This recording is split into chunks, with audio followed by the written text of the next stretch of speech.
Dobrodošli na Leline ukusne zalogaje. Danas spremamo rižoto sa parmezanom i limunovim sokom. Fantastičan recept spreman za pola sata. Propržit ćemo piletinu.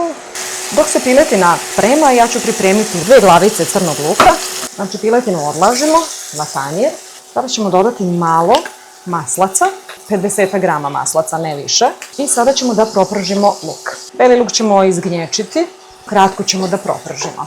I sad idemo naredni korak, a to je da ubacujemo pirinač. Dodajemo pileću supu, nekih 300 ml, posolimo i pobiberimo.